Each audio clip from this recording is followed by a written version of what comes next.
HARK, we are here. It is time for our weekly normal Star Wars Unlimited video. This past weekend, we had the Star Wars Unlimited community celebration, which gave us a lot of information about the game, coverage of the Twin Suns multiplayer format, all the remaining previews that we had for the rest of the game, plus a bunch of content producers putting out a bunch of videos about their time at the event. You've already seen my starter deck video. I have more videos coming out eventually. There's a lot of things that I'm going to have to cover and a lot of different things that we're going to do. So we're going to split this up into a couple different sections.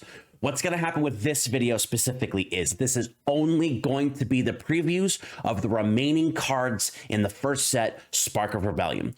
In terms of covering the Twin Suns multiplayer format, that's going to be another video. In terms of covering my sealed experience at the event, that is also going to be another video. Might be two into one.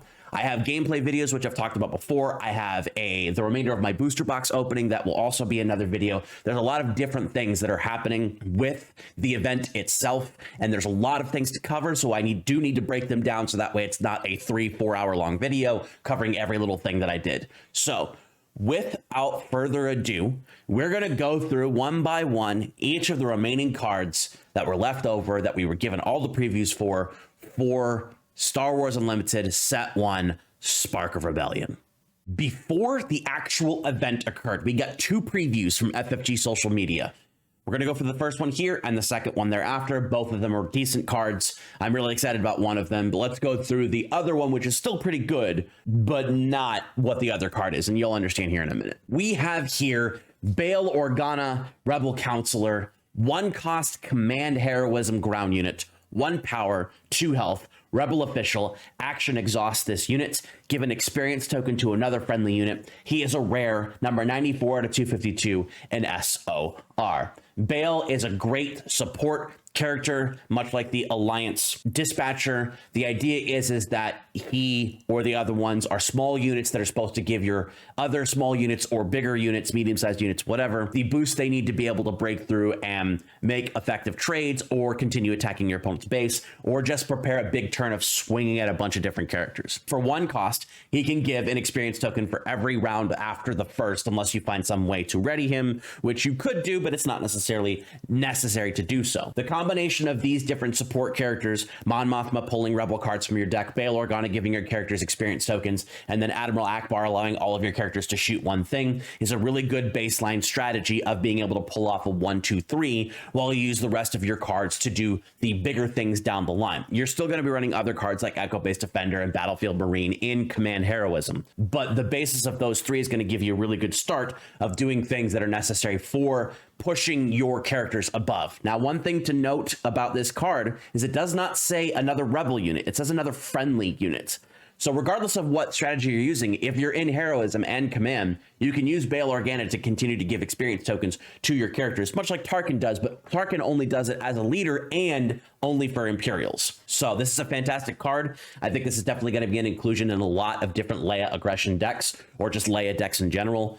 If Sabine ends up running a command backup in terms of what she has available to her, Bale Organa would be pretty useful there, because +1/+1, very handy. There is a reason for your opponent to clear this off the board, but it's not the huge threat that most people are going to be expecting out of decks like Leia or Sabine. So fantastic card, love the art, does kind of look like Jimmy Smits. Always love seeing him as Bale.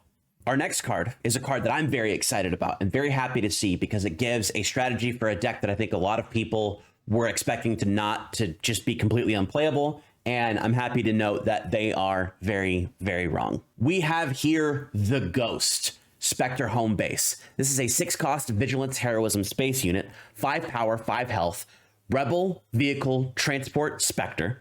It's shielded, so when it comes into play, you get a shield token.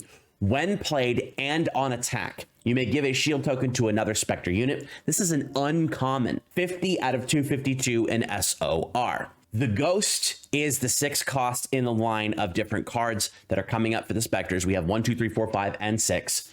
And this gives a nice curve for you to be able to do things as you keep going in the turns. You're going to play your 1 or your 2, your first round, and then you're going to go 3, 4, 5, 6 if you can get those all together. And when you have the availability of something like Hera to be able to flip, play the Ghost, give Hera a shield, the Ghost comes in with the shield, and you can do the different things that you need to do. That ends up being a really good strategy for that 5th round, unless you can accelerate your resources with resupply to be able to bring in a lot of extra threat that your opponent may not have been expecting. The Ghost is an absolutely incredible card. A 5/5 in space for 6 is not a terrible cost to stat analysis there, and the fact that it comes with the shield token means that it's protected from immediate damage. It can still be taken down with takedown, but and that's probably what this is trying to bait out as well, because if this gets out of hand, all of a sudden your Spectres have a bunch of tokens on them, because the Ghost can do it once each round, the round it comes into play, and then on attack each round thereafter.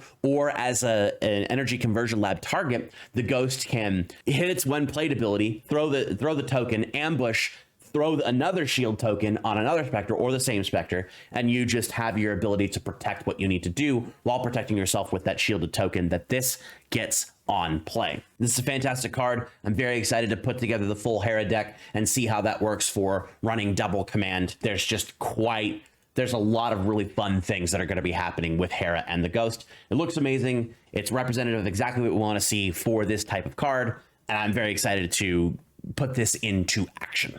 Now, we have all the remaining cards that were showcased to us through the live stream and images from creators that were at the event, content producers that were at the event. There's a lot of things to go over here, so we're going to go over them as quickly as possible. Some of them I'm seeing for the first time. Some of them I will have known because I pulled them myself, and I go over the newest cards that I saw in the actual sealed portion of the videos that I have that are coming out at a later date. So there's some redundancy that'll be happening, but we're going to go through these one by one. The background's going to look a little bit different because for some reason my computer's not cooperating with me.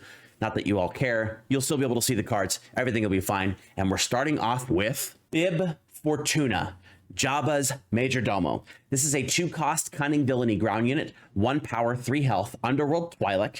It is shielded, so he comes in with a shield token. Action exhausts this unit, play an event from your hand, it costs 1 less. Uncommon number 177 out of 252.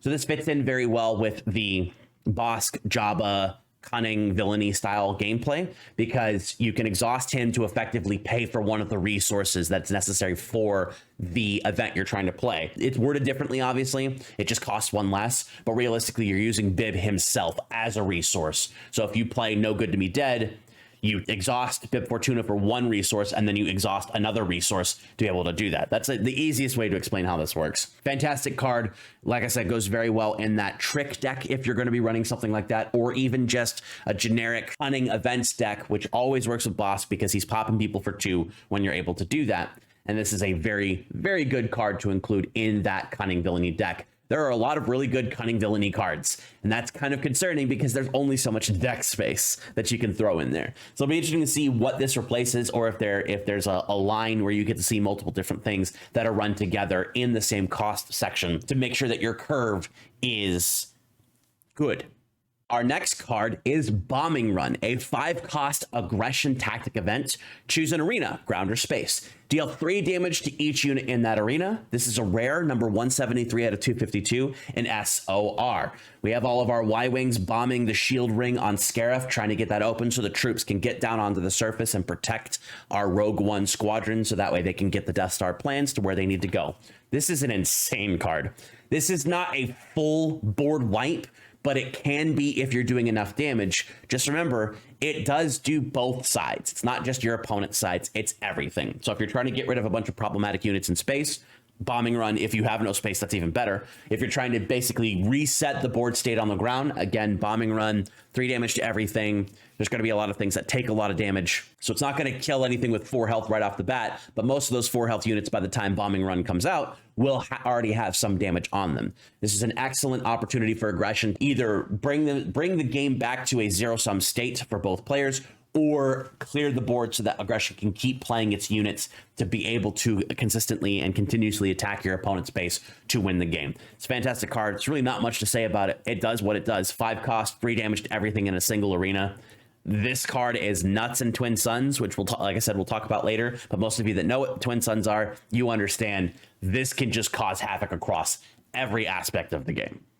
Next, we have Cillian Freighter, a 5-cost aspectless space unit. It is a 4-power, 4-health vehicle transport with Sentinel. This is a common number 250 out of 252 in SOR. I pulled one of these in my sealed packs. I considered playing it. It is actually pretty good in limited because you don't pull a lot of space units. I did notice that when I was trying to build one of my decks for sealed, there wasn't a whole lot of space available to me. So a 5-cost 4/4 Sentinel can definitely be difficult to get rid of, especially considering the fact that a lot of early space units are low health. So they're not going to be able to clear this without having to do extra work to get it done. In terms of constructed gameplay, you're never going to see this unless somebody really likes Cillian Freighters, which, to be fair, the YT series of Freighters are pretty cool. It's a good card, but it's not a constructed card. It's absolutely specifically for sealed and draft. And I think most people would be very unhappy seeing this across the board from them unless they pull something like a Devastator or a Gladiator Star Destroyer that can easily clear this out without any issue on their own. Our next card here is Disarm, a 1-cost cunning tactic event. Give an enemy unit -4/-0 for this phase, a common number 216 out of 252 in SOR. This is a very good card, actually. And the reason why is because it does what Jeddah City does without sacrificing a bunch of your base health to get it accomplished. And that's also only once per game. You can have 3 copies of this in your deck and be able to eliminate your opponent's offensive capacity with this card. Now, I do actually do this in one of the recorded games, and I'll talk about this when that happens. But this is also an especially punishing card against leaders because your opponent wants to get that extra damage out with their leader because the time on the board spent by the leader is very limited, which means they want to get as much value as possible. And if your leader's disarmed, you're not getting that value out of it. So this is an excellent card. I think a lot of people are going to end up using this if they know they want to go the control route of removing the ability of your opponent's units to strike back. This can help you get rid of a troublesome Sentinel. This can help you get rid of a leader. This can help you take less damage for a phase, depending on what your opponent has going off on it. All kinds of different things. Disarm is a fantastic card to play if you're looking to just neuter your opponent's units. We have here Electro Staff. This is a 2-cost vigilance only upgrade attached to a non-vehicle. While attached unit is defending, the attacker gets -1/-0. Upgrade gives +2/+2. In addition to that, it is an item and a weapon, a rare number 71, it looks like, out of 252. Apologize for the low quality of the image, and is in SOR, obviously. You can see this is a Shadow Trooper from Jedi Fallen Order or Jedi Survivor. They use these things a lot. The Electro Staffs were also used by the IG 100 Magna Guard series. Regardless, we've seen these a bunch before. This is a very interesting defensive tool that also gives you a little bit of offense because it does give you +2/+2. But on a character like Chirrut, if you have Protector and this, or a character that already has Sentinel like Chewbacca, the Chewbacca leader, the Wing Guard Trooper, the Cell Block Guard, anything with Sentinel, this is a fantastic thing because your opponent has to attack into that unless they have Saboteur. So this gives you a level of protection that you wouldn't otherwise have. And for a 2-cost upgrade, this is actually pretty good. That +2/+2 is basically 2 experience tokens, but the additional effect of your opponent gets -1 while this is defending allows you to survive more attacks than you would otherwise. So pretty good card if you're trying to lean into that control defensive Sentinel style. Next, we have a big booma. This is Force Lightning, a 1-cost aggression villainy force event. Choose a unit. It loses all abilities for this phase. Then, if you control a force unit, pay any number of resources and deal 2 damage to the chosen unit for each resource paid this way. This is a legendary, number 138 out of 252 in SOR. Emperor Palpatine blasting you with his unlimited power. An easy, basically, I need to get rid of a Sentinel. I need to get rid of this ability for this. Choose a unit, cheer it, you die. Congratulations. The extra icing on top of this cake here is if you control a force unit, which most force decks will, you get to be able to deal damage based upon a number of resources. So if your opponent's got a troublesome unit that not even just negating its effect is going to be enough to deal with it, and you have to do the damage, 1 resource per 2 damage is an insane trade-off. You can pay 3 resources to negate the abilities on a unit and deal 4 damage to it. And if that wipes it off the board, you paid 3 to deal 4. That's what Open Fire does. But it scales above and below that. So for 2, you're dealing 2 damage and negating an effect. or for 4, you're dealing 6 damage and negating an effect. That's really good. This is a really good card. I would not be surprised if the villainy force deck like Grand Inquisitor, Vader, or even Emperor Palpatine, if you go aggression instead of vigilance, ends up using this very heavily as one of its force cards that it goes through. I'm very glad it's stuck with villainy, because this would be nasty in the vigilance force deck for the heroism side, because there are so many more force units that side gets to be able to use. This is a fantastic card. It's going to run amok. There's going to be a lot of interesting things. Even if you only play it as a one of, it's still a really good card. Next, we have Forced Surrender, a 6-cost aggression plan. Draw 2 cards. Each opponent whose base you've damaged this phase discards 2 cards from their hand. This is an uncommon, number 175 out of 252. For twice the cost of mission briefing, you can force your opponent, if you damage their base, to discard 2 cards. There is a certain level of hand control that can be very effective in this game, but if your opponent already has their board state set and you can't do anything to get rid of their board state, this is not going to help you further that goal. Drawing cards, usually pretty good. Drawing 2 cards for 6 and then also discarding under certain circumstances, not as good. This might be an interesting limited card in terms of sealed or draft, but I don't think most people are going to be pulling this in their draft or using it in their sealed unless they need to just fill a card. I don't see this seeing a lot of use, but in multiplayer, in Twin Suns, there's an interesting situation of, if you can damage 3 bases, play this card, you can force your 3 opponents or more, depending on how many people you're in a game with, to discard a bunch of cards from their hand, and then you're still drawing cards to refresh your own hand. It's an interesting card design. I won't say it's bad, because it's not, but it's not something you're going to see often in regular Premier/constructed games. Next, we have the Frontier ATRT, a 4-cost aspectless ground unit, 3 power, 5 health vehicle walker. While you control another vehicle unit, this unit gains ambush. This is a common, number 249, I believe, out of 252 in SOR. I had this played against me multiple times over the weekend, and the thing that surprises me every time is my opponent plays it. I go, you have no vehicles, and then all of a sudden, I look at their space arena and they've got a bunch of vehicles up there. So the first thing to note is that it doesn't say ground vehicle, it says another vehicle unit. So be prepared for that. This is a fantastic sealed and draft card, especially if you have those vehicles that you're able to be getting, whether they're in the ground or in space. But if you're looking to do a total vehicle deck, this card is also kind of nuts, because it is a 4-cost, 3-power ambusher, which isn't the best, but your opponent is also not likely expecting ambush coming from something like this, unless you're playing command heroism, in which you're going to have the snow speeders that also ambush. I think this is a great card. It's been used against me very effectively, and I think it'll definitely see a lot of play in vehicle themed decks, and also decks that benefit from having the vehicles in limited environments. Next, we have Gideon Hask, Ruthless Loyalist. 5-cost Vigilance Villainy ground unit, 5 power, 5 health Imperial Trooper. When an enemy unit is defeated, give an experience token to a friendly unit. He is a rare, number 36, I believe, out of 252, could be 38, in SOR.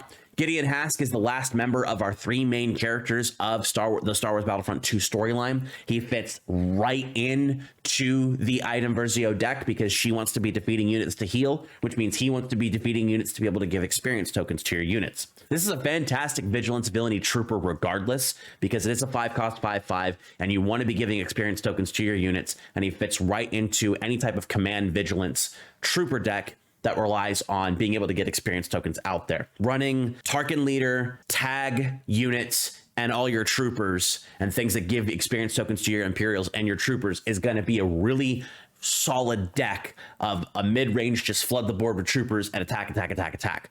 Gideon Hask really helps that, because if you're defeating units, which you should be, you're getting experience tokens to your units. Your tag is going to be giving you experience tokens to your troopers when he gets dropped, and your Tarkin is going to be giving experience tokens to your Imperials, which your whole deck should be Imperials if you're running Tarkin to begin with. Fantastic card. Was very happy to see this. Very happy to have all 3 members, Iden, Del, Gideon, in the game, and it's pretty cool. I hope that we can get some Rebel versions of Iden and Del down the line, and potentially a First Order version of Gideon down the line as well. But regardless, Gideon's a very cool card. Next, we have Guerrilla Attack Pod. This is a 6-cost aggression heroism ground unit, 4 power, 6 health, Rebel Vehicle Walker. Grit. So +1 attack for each damage on it. When played, if a base has 15 or more damage on it, ready this unit. This is a common.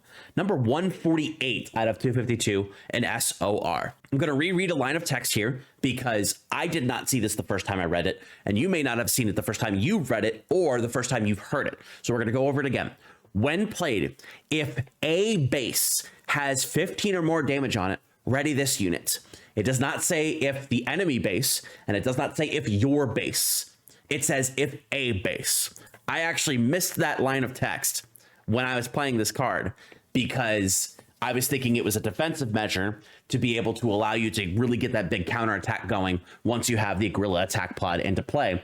But no, this is aggression. This is a tool that if you can get your opponent's base down half or more, if they're running a 25 health base, you can keep coming in with attacks with this Guerrilla Attack Pod and just play it on your next turn, attack for 4. Any extra damage on top of it is going to allow you to get that extra grit damage going. And this is a fantastic card. I would not be surprised if Sabine decks shifted into utilizing this at the top end instead of just K2SO at the top end. But this is slipping directly into any version of Leia aggression and any other aggression deck. This would be great in Cassian because it can do that damage and allow you to draw the card with Cassian's effect. This is a fantastic card. I definitely expect to see a lot of this in Rebel aggression decks, and it's going to be a menace because it does have such big health, and it can come out if your opponent is on the back end of their health for their base. This is Restock, a 1-cost supply event.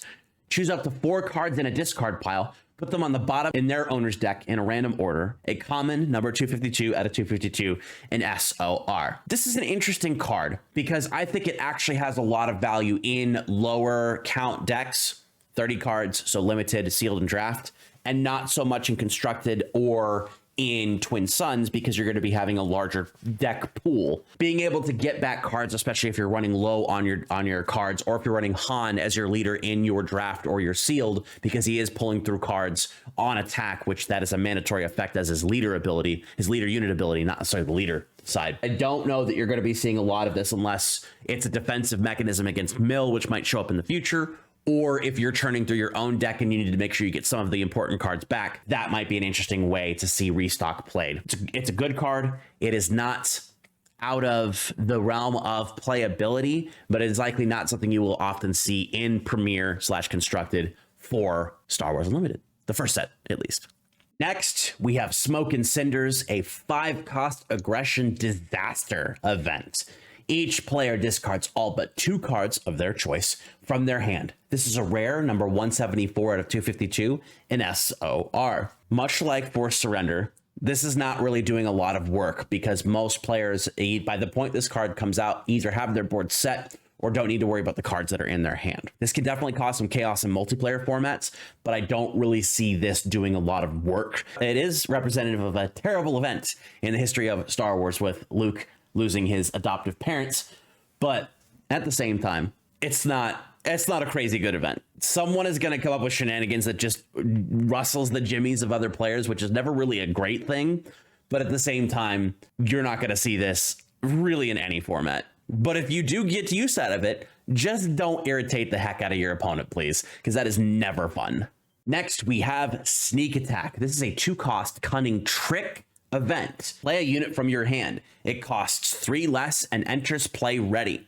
At the start of the regroup phase, defeat it. This is a rare, number 218, I believe, out of 252 in SOR. Sneak Attack is a fantastic card to be able to use. It allows you to pop something in that is able to attack for that turn, giving it pseudo ambush. But the fact that you get to play it for 3 less, technically 1 less, allows you the opportunity to get things in before your opponent is potentially ready for it. Or again, be able to set up for dealing with the troublesome units on the board at a later date. I think this is actually a very fun card. You're going to see this utilized a lot in cunning decks, especially if they're running Jabba the Hutt, because Jabba allows you to pull these types of cards from your deck, work in concert with Bib Fortuna. Tap Bib, tap a resource, Sneak Attack, get a unit on the board, get ready to attack in your next turn. Lots of really fun shenanigans are coming out with Sneak Attack, and this is definitely one of the trick cards that the Jabba the Hutt deck was looking for in terms of things that are going to be able to allow you to put extra units on the board and trouble your opponent.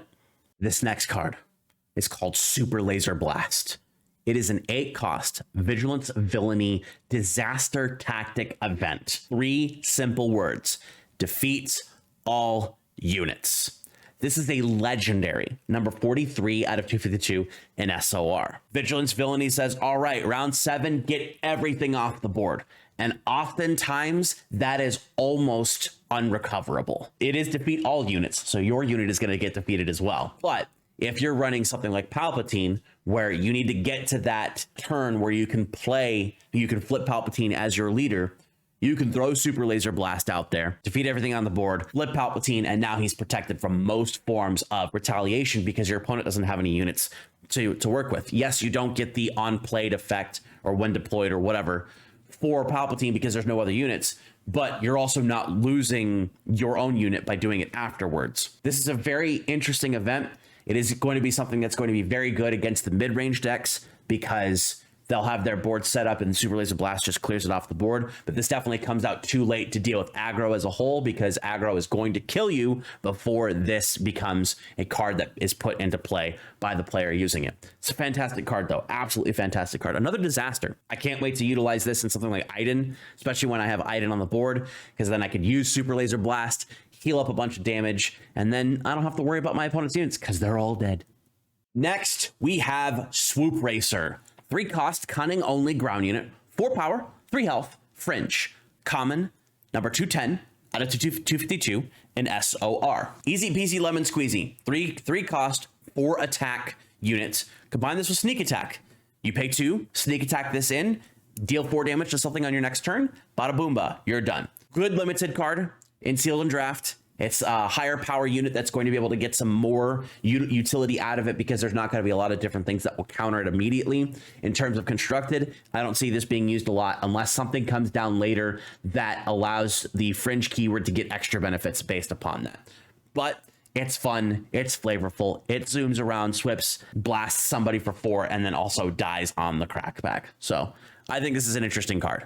Next, we have U-Wing Reinforcement. This is a 7 cost command heroism supply unit. Search the top 10 cards of your deck for up to 3 units with a combined cost of 7 or less and play each of them for free. Put the other cards on the bottom of your deck in a random order. This is a rare number 104 out of 252 in SOR. Vader, same. It basically has the exact same effect, except instead of 3 cost or less combined, this one's 7 cost. And the reason why is that with Vader, you get a unit that also ambushes and is 5 power, 7 health. The U-Wing Reinforcement is really good for the heroism side of this because heroism is going to be able to put 3 units into play that have a combined cost of 7 or less. Now, you could put in 1 unit that is 7 cost, or you could do a 3 cost and 2 costs, or give any combination thereof.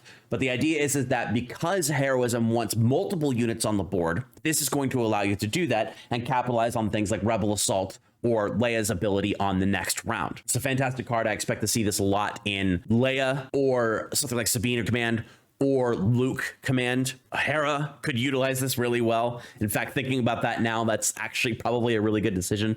7 costs is a lot to pay, but if you can keep yourself alive and continue to do things, which most of the command decks should be able to do so, this will be an excellent card for you to utilize for your, not even just Rebels, but it's mostly going to be Rebels decks. Our last card that we have to complete the entire preview season for Spark of Rebellion is Underworld Thug. He's not a crazy card, but he is a 2 cost aspectless ground unit. 2 power, 3 health, Underworld, no effect. 247 out of 252, a common in SOR. He is not a fantastic card. He is really good and limited if you need to add extra units to your deck, and so you don't have to worry about pulling this for any specific strategy. It'll work for all of the aspects. It'll work in any deck you build for limited. There are going to be better options than Underworld Thug for limited, but if this is all you have that's available to you, it's still worthwhile to play because a 2-3 for 2 is not bad. Potentially there could be other Underworld shenanigans that come in the next few sets, but I don't anticipate, even if that does happen, that this gets utilized a lot in Constructed / Premier because there are just better cards than this. But competent in draft, competent in sealed, a lot of good options that are available to you for your decks to be able to put this in there if that's what you need, if that's the only thing that's available to you. Not even that. If it's available to you, you're probably going to use it. It's a very interesting card. I like the art. I always like these skeevy dudes.